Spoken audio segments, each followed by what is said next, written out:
The Word of God is alive and powerful, sharper than any two-edged sword, piercing even to the dividing asunder of the soul and the spirit and of the joints and the marrow, and is a critic of the thoughts and intents of the heart.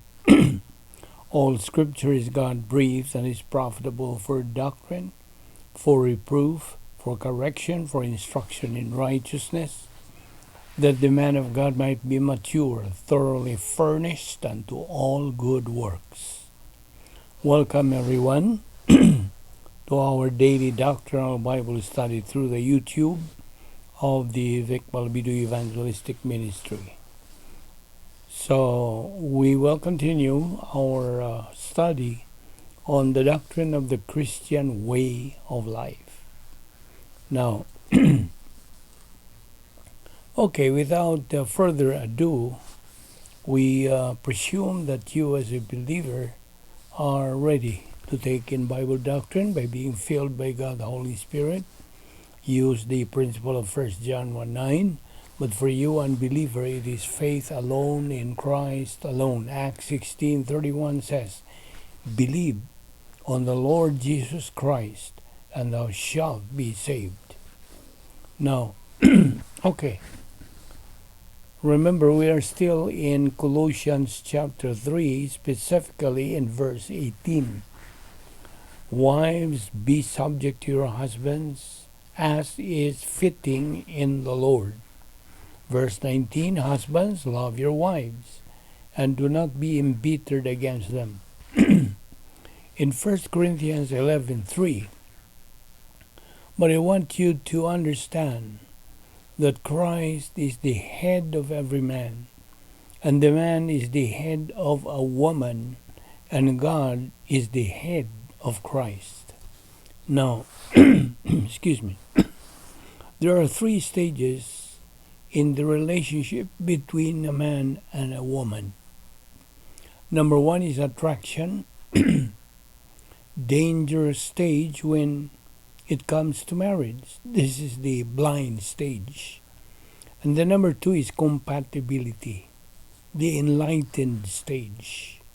And the third is rapport, harmonious stage in a woman or man-woman relationship. Now the Bible talks all about these things for the believer's spiritual well-being and stability. Virtue should be developed in the family by teaching Bible doctrine to children early. You see, the home is the very place where a child is being properly molded mentally, physically, most of all spiritually. Now, there and all other spiritual ways for the good of children make them assets rather than liabilities in society, but most of all to make them well-pleasing to the Lord. They should be guided by Proverbs 3:5-6. Trust in the Lord with all your heart, and lean not on your own understanding.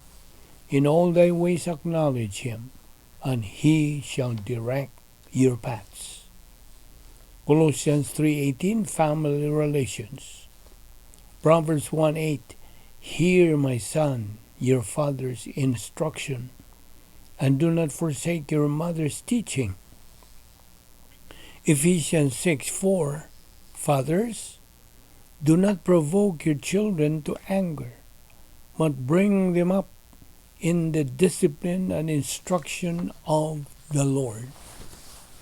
Now, to cause someone to fall bitter, in Greek it is eretizo. Okay? Colossians 3:21 again, fathers, do not exasperate your children so that they will not lose heart.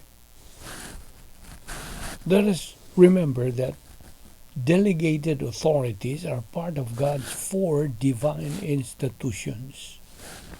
What again are the 4 divine institutions? Volition. That's number 1. You are your own authority. Number 2, marriage. Husband and wife is the authority. And number 3, family. Parents are the authority. And number 4 is nation.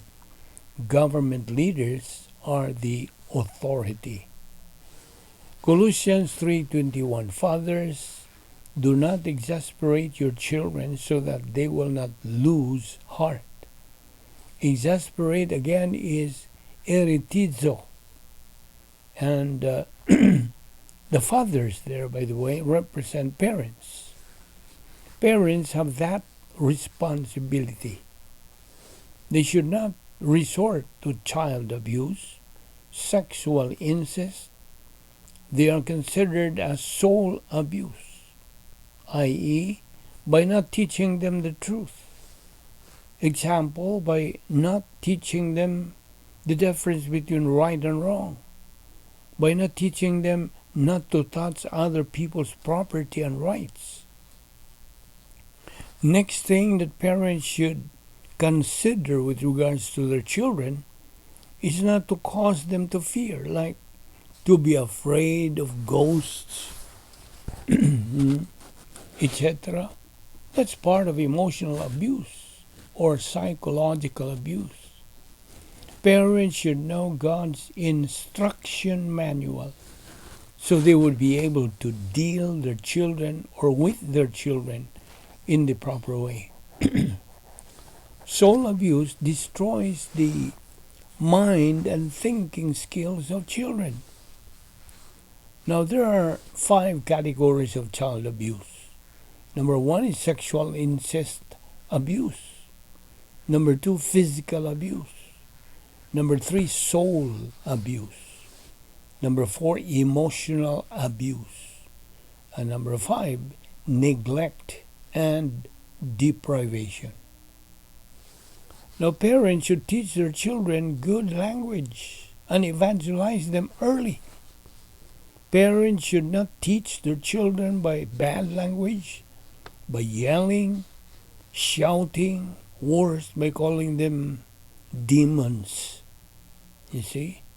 And you know why? Because those are things that make the children traumatic. Now, again, let's name the 4 divine institutions. Volition. Your own self is the authority. Marriage. The husband is the authority. Family. Parents are the authority. Number 4 is nation. Government leaders are the authority. Okay? I hope you won't forget them. In Colossians 3:21, it says, Fathers, do not exasperate your children so that they not lose heart. Ephesians 6:4, Fathers, do not provoke your children to anger, but bring them up in the discipline and instruction of the Lord. Now, God always takes care of His children, believers in Christ, every moment of every day. He never fails in His daily provision. He is always faithful. Believers just take these things for granted. God is always faithful. We believers are always faithless. What makes believers faithless towards God? Do you know? The reason? For being negative to the Word of God. For having wrong priorities in life. In what way? Well, the answer? For being people emphasis, not God emphasis. Believers, are classified into 2. Winner believers and loser believers. Principle. Life is fabulous with doctrine, but miserable without it.